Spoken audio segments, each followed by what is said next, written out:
Hello friends, welcome to our channel study for you. So guys, जैसा कि आज जो आपका एसएससी एमटीएस का 15 जून के फर्स्ट शिफ्ट का एग्ज़ाम हो गया दोस्तों, जिसका जो है मैं आपको बिल्कुल 100% एक्यूरेट आंसर के साथ जो है इस वीडियो में बताऊंगा। तो देख लेते हैं कि किस प्रकार के जो है आज आपके 15 जून के फर्स्ट शिफ्ट के एग्ज़ाम में जो है प्रश्न पूछे गए हैं। उससे पहले एक बात और दोस्तों, कि जिन्होंने भी अगर चैनल को सब्सक्राइब नहीं किया है तो एसएससी एमटीएस एग्ज़ाम से रिलेटेड पल पल की अपडेट के लिए जो है चैनल को सब्सक्राइब ज़रूर कर दीजिएगा। और बगल में ही आपको एक बेल आइकन यानी घंटे का निशान भी दिख रहा होगा, तो आप उसे भी जो है ज़रूर प्रेस कर दीजिएगा। तो चलिए वीडियो को स्टार्ट करते हैं। तो आपका पहला क्वेश्चन आया था कि भीमबेटका गुफा ये जो है किस राज्य में स्थित है। तो देखिए, भीमबेटका गुफा जो है ये आपका मध्य प्रदेश के रायसेन जिले में स्थित है। तो मध्य प्रदेश आपका यहाँ पे करेक्ट आंसर होगा। इसके अलावा मैं आपको बता दूं कि भीमबेटका गुफा को जो है 2003 में यूनेस्को के विश्व धरोहर स्थल में भी जो है इसे शामिल किया गया था। तो ये फैक्ट भी आपको ध्यान में रखना है। नेक्स्ट क्वेश्चन आपका यहाँ पर आता है कि गोल्डन गर्ल पुस्तक के लेखक कौन है। तो देखिए, गोल्डन गर्ल जो पुस्तक है ना, ये पीटी उषा के द्वारा लिखा गया है। और ये जो पुस्तक है ना, ये आपका पीटी उषा की जो है एक ऑटोबायोग्राफी यानी आत्मकथा भी है। तो पीटी उषा आपका यहाँ पे करेक्ट आंसर होगा। इसके अलावा मैं आपको बता दूं कि पीटी उषा को जो है ये पायोली एक्सप्रेस के नाम से भी जो है वो जाना जाता है। तो ये फैक्ट भी आपको ध्यान में रखना है। इसके अलावा मैं आपको बता दूं कि पीटी उषा ने जो है 1985 में एशियाई खेल जो कि आपका जकार्ता में हुआ था, उसमें जो है भारत की तरफ से जो ये 5 स्वर्ण पदक भी जो है वो जीती थी। तो ये फैक्ट भी आप ध्यान में रखिएगा। इसके अलावा मैं आपको बता दूं कि पीटी उषा को जो है 1983 में अर्जुन पुरस्कार से सम्मानित किया गया था और 1985 में इन्हें जो पद्मश्री पुरस्कार से भी जो वो सम्मानित किया गया है। तो ये फैक्ट भी आपको ध्यान में रखना है। इसके अलावा बात कर ले अन्य खिलाड़ियों की ऑटोबायोग्राफी यानी आत्मकथा के बारे में, जहां से एग्जाम में प्रश्न पूछे जाते हैं, जैसे कि प्लेइंग इट माई वे ये जो आपका सचिन तेंदुलकर की ऑटोबायोग्राफी है। A straight from the heart ये जो आपका कपिल देव की आत्मकथा है। सनी डेज ये जो आपका सुनील गावस्कर की ऑटोबायोग्राफी है। अनब्रेकेबल ये जो आपका मैरी कॉम की ऑटोबायोग्राफी है। The test of my life ये जो आपका युवराज सिंह की आत्मकथा है। एस अगेंस्ट ओट्स ये जो आपका सानिया मिर्जा की ऑटोबायोग्राफी है। प्लेइंग टू विन ये जो आपका साइना नेहवाल का जो है ऑटोबायोग्राफी है। The race of my life ये जो आपका मिल्खा सिंह की जो ऑटोबायोग्राफी है। Touched by God how we won the Mexico 86 world cup ये जो आपका डियागो माराडोना का जो है ये आपका ऑटोबायोग्राफी है। इसके अलावा the greatest my on country ये आपका मोहम्मद अली की ऑटोबायोग्राफी है। वाई सॉकर मैटर्स ये जो आपका पेले की ऑटोबायोग्राफी है। तो ये सारे ऑटोबायोग्राफी का नाम जो है आपको ध्यान में रखना है। नेक्स्ट क्वेश्चन आपका यहाँ पर आता है कि राष्ट्रीय आदिवासी नृत्य महोत्सव 2022 जो है ये कहाँ पर आयोजित किया गया था। तो देखिए, मैं आपको बता दूं कि 2022 में राष्ट्रीय आदिवासी नृत्य महोत्सव का जो तीसरा संस्करण है ना, ये आपका 1 नवंबर से 3 नवंबर के बीच ये जो आपका छत्तीसगढ़ की राजधानी रायपुर में आयोजित किया गया था। तो ऑप्शन में आपका रायपुर दिया गया था, तो रायपुर आपका यहाँ पे करेक्ट आंसर होगा। इसके अलावा बात कर ले राष्ट्रीय आदिवासी नृत्य महोत्सव का पहला संस्करण ये जो कब आयोजित किया गया था। तो ये आपका 2019 में आयोजित किया गया था और दूसरा जो संस्करण है ये आपका 2021 में आयोजित किया गया था। तो ये फैक्ट भी आपको ध्यान में रखना है। नेक्स्ट क्वेश्चन आपका यहाँ पर आता है कि यामिनी कृष्णमूर्ति का जो संबंध है ना, ये किस शास्त्रीय नृत्य से है। तो देखिए, यामिनी कृष्णमूर्ति का जो संबंध है ना, ये भरतनाट्यम और कुचिपुड़ी नृत्य से है। तो भरतनाट्यम आपका यहाँ पे करेक्ट आंसर होगा, क्योंकि ऑप्शन में जो आपका भरतनाट्यम दिया गया था। इसके अलावा बात कर ले भरतनाट्यम ये जो किस राज्य का शास्त्रीय नृत्य है। तो ये आपका तमिलनाडु राज्य का शास्त्रीय नृत्य है। इसके अलावा कुचिपुड़ी जो है ये आपका आंध्र प्रदेश राज्य का शास्त्रीय नृत्य है। तो ये फैक्ट भी आप ध्यान में रखिएगा। इसके अलावा मैं आपको बता दूं कि यामिनी कृष्णमूर्ति को 1968 में जो है पद्मश्री पुरस्कार से सम्मानित किया गया था। 2001 में जो है पद्म भूषण पुरस्कार से सम्मानित किया गया था और 2016 में जो है इन्हें पद्म विभूषण पुरस्कार से सम्मानित किया गया था। तो ये फैक्ट भी आप ध्यान में रखिएगा।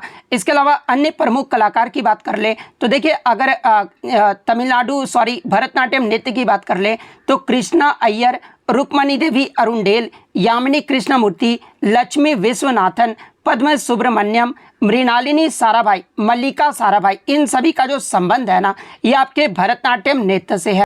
वहीं अगर कुचिपुड़ी नृत्य के प्रमुख कलाकार की बात कर ले तो बाला सरस्वती, रागिनी देवी, राधा रेड्डी और राजा रेड्डी, यामिनी कृष्णमूर्ति, इंद्रानी रहमान, इन सभी का जो संबंध है ना वो आपके कुचिपुड़ी नृत्य से है। तो ये फैक्ट भी आप ध्यान में रखिएगा। नेक्स्ट क्वेश्चन आपका यहाँ पर आता है कि 42वें संविधान संशोधन अधिनियम 1976 के द्वारा कितने मौलिक कर्तव्यों की सूची को जो है संविधान में शामिल किया गया था। तो देखिए मैं आपको बता दूं कि मूल संविधान यानी जब हमारा संविधान बन रहा था उस समय मौलिक कर्तव्यों की जो है कोई भी सूची जो है वो नहीं था। और ये जो आपका 42वें संविधान संशोधन अधिनियम 1976 के द्वारा सरदार स्वर्ण सिंह समिति के सिफारिश पर जो है हमारे संविधान में 10 मौलिक कर्तव्यों को जो है वो शामिल किया गया था। तो 10 मौलिक कर्तव्य आपका यहाँ पे करेक्ट आंसर होगा। इसके अलावा बात कर ले वर्तमान में मौलिक कर्तव्यों की संख्या कितनी है। तो देखिए वर्तमान में मौलिक कर्तव्यों की जो संख्या है ना वो आपका 11 मौलिक कर्तव्य है। यानी अगर एग्जाम में पूछा जाए 11वां मौलिक कर्तव्य जो है ये कब जोड़ा गया था। तो देखिए 11वां जो मौलिक कर्तव्य है ना ये आपके 86वें संविधान संशोधन अधिनियम 2002 के माध्यम से जो है 11वें मौलिक कर्तव्य को जो है वो जोड़ा गया था। इसके अलावा बात कर ले मौलिक कर्तव्य को जो है किस भाग और किस अनुच्छेद में रखा गया है। तो देखिए मौलिक कर्तव्य को जो है ये आपका भाग 4A और अनुच्छेद 51A में जो है वो रखा गया है। इसके अलावा प्रीवियस शिफ्टों में आपके DPSP के बारे में पूछा गया था। तो देखिए DPSP जो है ये आपका भाग 4 और अनुच्छेद 36 से 50 तक 51 तक जो है ये आपका DPSP को रखा गया है। तो ये फैक्ट भी आपको ध्यान में रखना है। नेक्स्ट क्वेश्चन आपका यहाँ पर आता है कि निम्नलिखित में से कौन जो है काकोरी कांड षड्यंत्र में जो है वो शामिल थे। तो देखिए अगर काकोरी षड्यंत्र की बात कर ले तो देखिए काकोरी जो षड्यंत्र था ना एक ट्रेन डकैती था जो कि आपका 9 अगस्त 1925 को उत्तर प्रदेश के लखनऊ के पास जो है काकोरी नामक गांव में ब्रिटिश राज के खिलाफ भारतीय स्वतंत्रता आंदोलन के क्रांतिकारियों के द्वारा जो है इसे किया गया था। इसके अलावा मैं आपको बता दूं कि हाल ही में उत्तर प्रदेश सरकार के द्वारा जो है काकोरी कांड का नाम बदलकर जो है ये काकोरी ट्रेन एक्शन जो है वो कर दिया गया है। और देखिए काकोरी कांड में जो आपके प्रमुख क्रांतिकारी जो शामिल थे वो आपके राम प्रसाद बिस्मिल थे, अशफाक उल्ला खान थे, राजेंद्र लाहिड़ी थे, केशव चक्रवर्ती, मुकुंद लाल और बनवारी लाल, ये सब क्रांतिकारी जो वो शामिल थे। तो आपके ऑप्शन में जो है राम प्रसाद बिस्मिल दिया गया था। तो राम प्रसाद बिस्मिल आपका करेक्ट आंसर होगा। नेक्स्ट क्वेश्चन आपका यहाँ पर आता है कि डिवाइन टाइड्स एल्बम के लिए 2022 का जो ग्रैमी अवार्ड है ना ये किसे मिला है। तो देखिए डिवाइन टाइड्स एल्बम के लिए 2022 का जो ग्रैमी अवार्ड है ना ये भारतीय मूल के रिकी केज को जो वो दिया गया है और ये जो इनका दूसरा ग्रैमी अवार्ड है। यानी अगर पहले ग्रैमी अवार्ड की बात कर ले तो देखिए इनको जो पहला ग्रैमी अवार्ड है ना ये 2015 में दिया गया था। और किस एल्बम के लिए दिया गया था। तो देखिए महात्मा गांधी और नेल्सन मंडेला पर आधारित ये जो आपका एल्बम था ना वो आपका विंड्स ऑफ समसारा, इस एल्बम के लिए जो है इन्हें 2015 का पहला ग्रैमी अवार्ड भी जो है वो दिया गया था। तो ये फैक्ट भी आपको ध्यान में रखना है। और देखिए मैं आपको बता दूं कि 2022 में जो आपका ग्रैमी अवार्ड दिया गया था ये आपका 64वें वार्षिक ग्रैमी अवार्ड्स था जिसमें भारतीय सिंगर फाल्गुनी शाह को भी जो है वो ग्रैमी अवार्ड दिया गया था। और इनको किस एल्बम के लिए दिया गया था। तो कलरफुल वर्ल्ड एल्बम के लिए जो है इन्हें फाल्गुनी शाह को ग्रैमी अवार्ड जो वो दिया गया था। तो ये फैक्ट भी आपको ध्यान में रखना है। इसके अलावा बात कर ले ये जो इसका आयोजन कहाँ पर किया गया था। तो देखिए 64वें वार्षिक ग्रैमी अवार्ड्स का जो आयोजन है ना ये आपका लास वेगस में जब वो किया गया था। तो ये फैक्ट भी आपको ध्यान में रखना है। नेक्स्ट क्वेश्चन आपका यहाँ पर आता है कि दिलवाड़ा मंदिर ये जो है किस धर्म से संबंधित है। तो देखिए दिलवाड़ा मंदिर की बात कर ले तो ये आपका 5 मंदिरों का एक समूह है जो कि आपका राजस्थान के सिरोही जिले के जो है माउंट आबू नगर में स्थित है। और ये जो आपका जैन धर्म से संबंधित एक मंदिर है। तो जैन धर्म आपका करेक्ट आंसर होगा।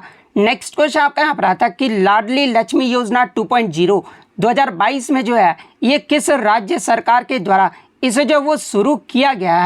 तो देखिए लाडली लक्ष्मी योजना 2.0 2022 में जो है ये आपका मध्य प्रदेश सरकार के द्वारा जो है वो शुरू किया गया है। तो मध्य प्रदेश सरकार आपका यहाँ पे करेक्ट आंसर होगा। इसके अलावा आप कमेंट करके बताइएगा कि वर्तमान में मध्य प्रदेश सरकार राज्य के जो है आपके जो है गवर्नर यानी आपके जो है राज्यपाल जो है वो कौन है। और आप मुख्यमंत्री का भी नाम जो है वो कमेंट करके जरूर बताइएगा। इसके अलावा मैं आपको बता दूं कि लाडली लक्ष्मी योजना 2.0 का जो मुख्य उद्देश्य है ना वो आपके मध्य प्रदेश में जो आर्थिक रूप से कमजोर परिवार की जो बेटियां हैं उन्हें आर्थिक सहायता प्रदान करना है। और इस योजना के माध्यम से मध्य प्रदेश राज्य सरकार जो है बालिकाओं को 1,18,000 रुपये का जो आर्थिक सहायता है ना वो प्रदान करेगा। तो ये फैक्ट भी आप ध्यान में रखिएगा।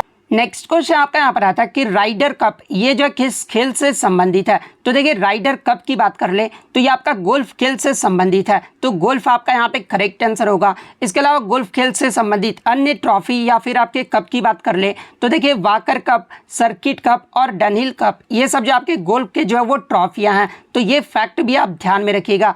नेक्स्ट क्वेश्चन आपका यहाँ पर आता है कि 2022 में भारत को सबसे ज़्यादा जो है लौ अयस्क यानी आयरन जो ओर होता है ना, ये किस देश ने आयात यानी इंपोर्ट्स किया था। तो देखिए मैं आपको बता दूं कि लौ अयस्क का सबसे बड़ा जो आयातक देश है ना, ये आपका चाइना देश है यानी चीन देश है, और भारत को सबसे ज़्यादा जो लौ अयस्क जो आयात यानी इंपोर्ट्स करता है वो चीन देश करता है, तो चीन आपका यहाँ पे करेक्ट आंसर होगा। इसके अलावा बात कर ले भारत लौ अयस्क का निर्यात जो है ये यानी निर्यात यानी एक्सपोर्ट जो है वो किस देश को सबसे ज़्यादा करता है। तो देखिए भारत जो है लौ अयस्क का जो एक्सपोर्ट है ना, ये सबसे ज़्यादा जापान देश को करता है, तो ये फैक्ट भी आप ध्यान में रखिएगा।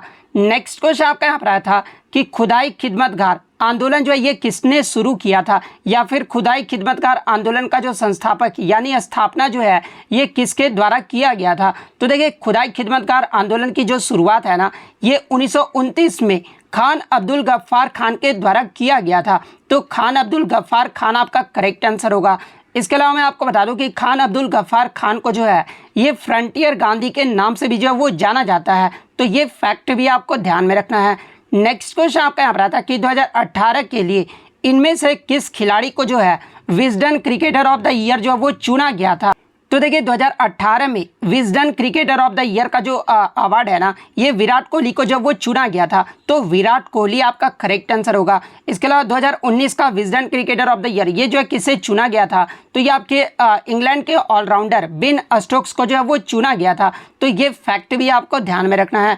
नेक्स्ट क्वेश्चन आपका यहाँ पर था कि इनमें से कौन सी पुस्तक जो है रघुराम राजन के द्वारा लिखा गया है। तो देखिए मैं आपको बता दूं कि रघुराम राजन के बारे में, तो देखिए रघुराम राजन ये एक भारतीय अर्थशास्त्री और आरबीआई के जो है ये 23वें गवर्नर थे। वहीं अगर 24वें गवर्नर की बात कर ले आरबीआई के कौन थे, तो ये आपके उर्जित पटेल थे। इसके अलावा वर्तमान में जो आपके आरबीआई के गवर्नर है ये आपके शक्तिकांत दास है, और ये कितने नंबर के हैं, तो ये आपके 25वें नंबर के हैं, तो ये फैक्ट भी आपको ध्यान में रखना है।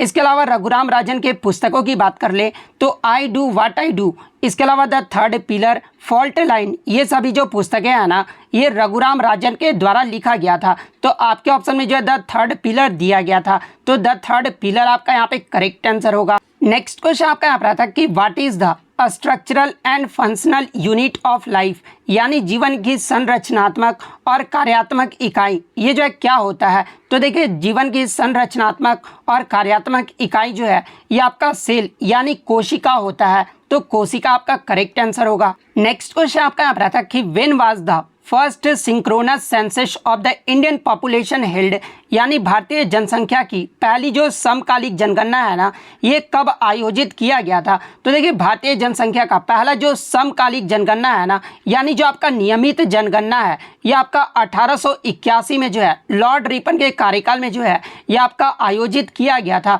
तो 1881 आपका करेक्ट आंसर होगा। या फिर कुछ बच्चों ने बताया कि ये क्वेश्चन पूछा गया था कि भारत का पहला जो आपका गैर समकालिक जनगणना जो है ये किस वर्ष आयोजित किया गया था, यानी जो आपका बिना नियमित जनगणना था, जो भारत में पहली जो जनगणना हुआ था वो आपका 1872 में हुआ था, जो कि आपका गैर समकालिक जनगणना था। तो अगर ये पूछा गया था तो 1872 आपका करेक्ट आंसर होगा, जो कि आपका लॉर्ड मेयो के शासनकाल में जो है ये आयोजित किया गया था, तो ये फैक्ट भी आप ध्यान में रखिएगा।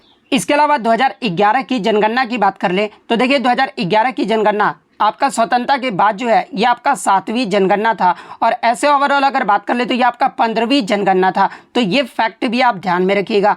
नेक्स्ट क्वेश्चन आपका यहाँ पर आता है कि अकबर के शासनकाल के दौरान जब्त प्रणाली या फिर दहसाला जो प्रणाली था ना ये किसके द्वारा पेश किया गया था। तो देखिए अकबर के शासनकाल के दौरान अकबर के जो आपके सक्षम जो वित्त मंत्री थे ना राजा टोडरमल, इनके द्वारा जो है ये आपका जब्त प्रणाली या दहसाला प्रणाली जो है वो पेश किया गया था, तो राजा टोडरमल आपका यहाँ पे करेक्ट आंसर होगा। नेक्स्ट क्वेश्चन आपका यहाँ पर आता है कि उपग्रह यानी जो आपके सैटेलाइट होते हैं ना, ये किस मंडल में घूमते हैं। तो देखिए उपग्रह की बात कर ले तो ये आपके आयन मंडल में जो है वो घूमते हैं। तो बहुत सारे बच्चे बोल रहे थे कि सर आयन मंडल ऑप्शन में नहीं दिया गया था। तो देखिए मैं आपको बता दूं कि आयन मंडल को ही जो है आपका आयनोस्फीयर या फिर थर्मोस्फीयर जो वो कहा जाता है। तो आयनोस्फीयर या फिर थर्मोस्फीयर ऑप्शन में दिया गया होगा। तो इनमें से जो भी ऑप्शन में दिया गया होगा वो आपका करेक्ट आंसर होगा। नेक्स्ट क्वेश्चन आपका यहाँ पर आता है कि प्रतिस्पर्धा संशोधन विधेयक 2022 में जो है CCI द्वारा पहले गन जंपिंग के लिए जुर्माना जो संपत्ति या कारोबार का जो कुल है वो 1% था, जिसे अब सौदे के मूल्य का कितने % जो है वो किए जाने का प्रस्ताव जो वो रखा गया है। तो देखिए मैं आपको बता दूं कि प्रतिस्पर्धा संशोधन विधेयक 2022 में आपके जो सौदे के मूल्य का जो है 1% किए जाने का जो प्रस्ताव है वो रखा गया है। तो 1% आपका यहाँ पे करेक्ट आंसर होगा। इसके अलावा बात कर ले आगे की शिफ्ट में, अगर आपसे पूछा जाए कि प्रतिस्पर्धा संशोधन विधेयक 2022 में CCI के द्वारा लेन देन पर आदेश पारित करने का जो समय सीमा है वो कितने दिन से घटाकर जो है कितने दिन कर दिया गया है। तो देखिए मैं आपको बता दूं कि प्रतिस्पर्धा संशोधन विधेयक 2022 में CCI के द्वारा लेन देन पर आदेश पारित करने का समय सीमा को जो है ये 210 दिन से घटाकर जो है 150 दिन करने का जो है वो प्रस्ताव रखा गया है। तो ये फैक्ट भी आपको ध्यान में रखना है। नेक्स्ट क्वेश्चन आपका यहाँ पर आता है कि अमलगम का जो है मुख्य घटक यानी कंपोनेंट जो वो पूछा गया था। तो देखिए अमलगम का जो मुख्य घटक होता है ना, ये आपका पारा यानी मरकरी होता है। तो मरकरी आपका यहाँ पे करेक्ट आंसर होगा। नेक्स्ट क्वेश्चन आपका यहाँ पर आता है कि 2022 में आर्थिक मामलों के मंत्रालय यानी मिनिस्ट्री ऑफ इकोनॉमिक अफेयर्स ने निम्नलिखित में से किसको नियंत्रित करने का जो है वो नियंत्रित किया है, यानी डीरेगुलेट जो वो किया है। तो देखिए 2022 में आर्थिक मामलों के मंत्रालय के द्वारा जो है ये स्वदेशी कच्चे तेल की बिक्री पर जो वो नियंत्रित किया गया है। तो स्वदेशी कच्चे तेल की बिक्री आपका यहाँ पे करेक्ट आंसर होगा। नेक्स्ट क्वेश्चन आपका यहाँ पर आता है कि हु इशू है ट्रेजरी बिल, यानी ट्रेजरी बिल जो है ये कौन जारी करता है। तो देखिए अगर ट्रेजरी बिल की बात कर ले तो ये आपका भारतीय केंद्र सरकार की तरफ से जो है भारतीय रिजर्व बैंक यानी RBI के द्वारा जो है ट्रेजरी बिल को जो है वो जारी किया जाता है। तो RBI आपका यहाँ पे करेक्ट आंसर होगा। नेक्स्ट क्वेश्चन आपका यहाँ पर आता है कि हृदय से रक्त को शरीर विभिन्न भागों में ले जाने वाली रक्त वाहिकाएं यानी जो ब्लड वेजल होता है ना, उसे जो वो क्या कहा जाता है। तो देखिए हृदय से रक्त को शरीर के विभिन्न भागों में ले जाने वाली ब्लड वेजल्स को जो है ये आपका आर्टरीज यानी धमनियां जो है वो कहा जाता है। तो आर्टरीज आपका यहाँ पे करेक्ट आंसर होगा। नेक्स्ट अगर हम लोग इंग्लिश की बात कर ले तो लिबर्टी का जो सिनोनिम पूछा गया था। तो देखिए लिबर्टी का जो सिनोनिम होता है ना वो आपका स्वतंत्रता या फिर आज़ादी होता है। और अगर इसके सिनोनिम की बात कर ले तो इसका जो सिनोनिम होगा वो आपका फ्रीडम हो जाएगा। तो फ्रीडम आपका यहाँ पे करेक्ट आंसर होगा। इसके अलावा जो आपका कंटिन्यू का जो है वो आपका सिनोनिम पूछा गया था। तो कंटिन्यू का मतलब जारी रखना इस प्रकार से होता है। तो इसका सिनोनिम क्या था, आप ऑप्शन क्या था, आप कमेंट करके बताइएगा।